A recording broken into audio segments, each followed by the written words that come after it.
Selamat pagi Bapak, Ibu, dan saudara-saudari yang terkasih. Kita memasuki masa pekan Paskah. Hari ini 6 Mei 2022, hari Jumat. Kita bersama-sama merenungkan sabda Tuhan bersama saya Yoyo Sugiarto dari Paroki Santo Stefanus, Surabaya. Sebentar lagi kita akan mendengarkan sabda Tuhan dari Injil Yohanes bab 6 ayat 52 sampai dengan 59. Marilah kita awali dengan doa pagi di awal hari ini. Dalam nama Bapa dan Putra dan Roh Kudus. Amin. Bapa yang Maha Kuasa dan penuh kasih, pagi hari ini Engkau segarkan kembali kami dengan firman-Mu, dengan batin-Mu, dengan pikiranku dan hatiku, agar kami sungguh-sungguh mencerna apa yang ingin Kau sampaikan kepada kami semua di pagi hari ini. Semoga kami terus mengulang, terus mendengarkan, dan terus melaksanakan apa yang menjadi kewajiban kami sebagai putra dan putri-Mu, agar kami sanggup berekaristi sungguh, makan makanan dari daging-Mu dan minum dari darah-Mu, sehingga kami menyadari bahwa kami masih menjadi manusia yang berdosa, yang tidak luput dari dosa-dosa yang kami lakukan. Semoga pagi hari ini Engkau mengutus putra-Mu Tuhan Yesus menjadikan sang sabda yang penuh keabadian, agar kami bisa hidup selama-lamanya, bukan roti yang hanya sementara di dunia ini. Terima kasih ya Allah Bapa. Amin. Dalam nama Bapa dan Putra dan Roh Kudus. Amin. Inilah Injil suci menurut Yohanes bab 6 ayat 52 sampai 59. Orang-orang Yahudi bertengkar antara sesama mereka dan berkata, "Bagaimana ia ini dapat memberikan dagingnya kepada kita untuk dimakan?" Maka kata Yesus kepada mereka, "Aku berkata kepadamu, sesungguhnya jikalau kamu tidak makan daging Anak Manusia dan minum darahnya, kamu tidak mempunyai hidup di dalam dirimu. Barang siapa makan dagingku dan minum darahku, ia mempunyai hidup yang kekal, dan aku akan membangkitkan dia pada akhir zaman. Sebab dagingku adalah benar-benar makanan, dan darahku adalah benar-benar minuman. Barang siapa makan dagingku dan minum darahku, ia tinggal di dalam aku, dan aku di dalam dia. Sama seperti Bapa yang hidup mengutus aku, dan aku hidup oleh Bapa. Demikian juga barang siapa yang memakan aku, akan hidup oleh aku. Inilah roti yang telah turun dari surga, bukan roti seperti yang dimakan nenek moyangmu, dan mereka telah mati. Barang siapa makan roti ini, dan ia akan hidup selama-lamanya." Semuanya ini dikatakan Yesus di Kapernaum ketika ia mengajar di rumah ibadat. Demikianlah sabda Tuhan. Terpujilah Kristus.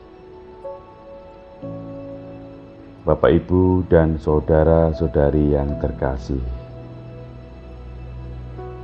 setiap kali dan Injil yang kemarin pun, Yesus mengatakan bahwa akulah roti hidup. Roti hidup yang dimaksud oleh Tuhan Yesus adalah Yesus sendiri. Tuhan Yesus menjadikan roti hidup bagi kita semua lewat perayaan Ekaristi. Tetapi mampukah kita menghayati ini dalam keseharian kita, dalam ibadat harian kita, dalam perayaan Ekaristi harian kita, terutama memahami ini sebagai pemahaman iman, bahwa Yesus telah berkata, "Akulah roti hidup yang telah turun dari surga." Roti yang diberikan oleh Tuhan Yesus tidak lain adalah kehidupan di dalam diri kemanusiaan Tuhan Yesus hingga mengalami kesengsaraan, kesakitan, penebusan, pengorbanan, bahkan berakhir di dalam salib kesengsaraan. Namun Tuhan Yesus memberikan satu permenungan buat kita semua, bahwa salib adalah satu kehidupan kekal.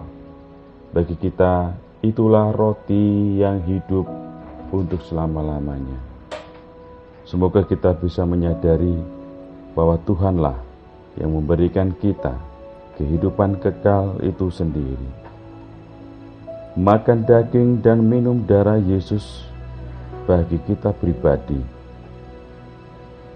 memampukan kita untuk berani menanggung segala perkara yang kita hadapi setiap hari. Aku dan Anda semua harus mampu berusaha ikhlas dalam suka maupun duka. Karena dalam keikhlasan, kesengsaraan, kesakitan, penebusan, pengorbanan mengikuti Yesus akan memampukan bahwa roti hidup yang diberikan oleh Tuhan sendiri adalah bentuk pribadi yang benar yang harus kita ikuti, yang harus kita ikhlaskan agar kita semakin teguh dalam iman kita. Keikhlasan akan membuahkan kesabaran. Keikhlasan akan menumbuhkan kesabaran dan menumbuhkan damai dan sukacita bersama Tuhan. Dalam kehidupan sehari-hari kita masih saja sering mendapatkan pengalaman-pengalaman yang tidak baik, pengalaman-pengalaman yang menderita buat kita semua.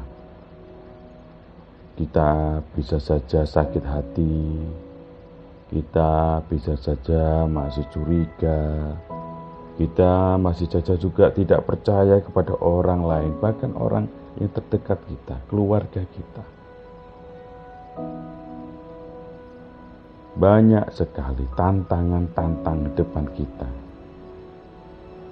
Tidak mudah mengikuti Tuhan Yesus, tapi juga akan menjadi mudah untuk mengikuti dunia ini. Bapak, Ibu, dan saudara-saudari yang terkasih, abaikan semua tentang duniawi. Abaikan semua tentang pemikiran kita. Yang saat ini harus kita lakukan adalah fokus, perhatian, dan tancapkan hati dan pikiran kita untuk mendengarkan sang sabda itu, agar pemunculan sabda itu adalah bentuk syukur yang diberikan oleh Tuhan. Segala pencobaan, segala rasa sakit, segala hal apapun yang tidak mengenakkan selama kita mengikuti Tuhan Yesus, itulah arah dan tujuan kita menuju roti yang hidup, anggur yang menjadi bagian dari persembahan diri Tuhan. Tidak akan mudah, namun bersama Tuhan, siapapun dari kita dimampukan untuk hidup selama-lamanya. Ayat 56 menandakan kepada kita, barang siapa makan dagingku dan minum darahku, ia tinggal di dalam aku dan aku di dalam dia. Sama seperti Bapa yang hidup mengutus aku dan aku hidup oleh Bapa. Demikian juga barang siapa yang memakan aku akan hidup oleh aku. Bapak, Ibu, dan saudara-saudari yang terkasih, garansi ini tidak serta-merta hanya dijadikan sebagai momen-momen yang tidak penting bagi kita, yang seringkali kita indahkan. Perhatikan sungguh bahwa Yesus yang ada di salib menandakan kita, mengingatkan kita bahwa dasar-dasar itu menjadikan bentuk keterikatan kita, kesungguhan kita, agar kita layak untuk bisa menjalani segala sesuatu. Seperti apapun, Tuhan ada bersama kita. Sesulit apapun, Tuhan ada bersama kita. Solusinya cuma satu: hidup menghadapi setiap tantangan apapun, agar kita selalu mengingat bahwa di dalam tantangan itu, dalam setiap masalah apapun, dalam kelelahan kita pun, kadang kita mau menyerah, berusahalah untuk bangkit. Tuhan Yesus meneladan kepada kita tentang bagaimana kerelaan Tuhan menanggung segala sakit fisik, direndahkan, dihina, bahkan menebus dosa-dosa kita, hanya berhenti supaya di dalam kayu salib itu bukan sebagai tanda penghinaan, tetapi satu tanda kemenangan bahwa Tuhan membawa dosa kita kepada penebusan yang mulia lewat iman kita. Bapak, Ibu, dan saudara-saudari yang terkasih, sekali lagi kita perlu merenungkan lagi, merefleksikan lagi, siapakah aku di hadapan Tuhan? Layakkah aku menerima tubuh dan darah Tuhan hanya karena diriku menjadi manusia yang berdosa? Semoga pagi hari ini kita semakin disegarkan dan kita semakin merefleksikan diri, bertobat untuk menuju kebangkitan badan, kehidupan kekal bersama Tuhan Yesus. Tuhan memberkati kita semua. Amin. Bapak yang makasih, terima kasih bahwa pagi hari ini semakin hari kami semakin disadarkan bahwa mengikuti Engkau tidaklah mudah, namun kemudahan itu bisa kami capai jika kami percaya bahwa Engkau hadir bersama kami. Kesakitan kami belum apa-apa, penderitaan kami belum apa-apa jika dibandingkan dengan penderitaan yang Engkau alami hingga Engkau berada di kayu salib, kayu penghinaan bagi manusia-manusia yang selalu meremehkan. Bapa yang makasih, semoga kami sadar sebagai manusia yang penuh dosa, kami menyadari diri agar kami dimampukan segala sesuatu yang kami hadapi di dunia ini. Kami percaya Engkau selalu menjadi panduan dalam kegelapan hati kami. Semoga terang yang ada di depan kami nyalakan di dalam pikiran, hati, dan perbuatan kami, agar kami pun juga bisa menyalakan jalan terang bagi orang lain, jalan terang dalam hati dan pikiran orang lain. Itulah tugas dan perutusan yang Kau berikan kepada kami. Terpujilah Engkau selama-lamanya. Amin. Dalam nama Bapa dan Putra dan Roh Kudus. Amin. Selamat pagi Bapak, Ibu, dan saudara-saudari yang terkasih. Salam damai Kristus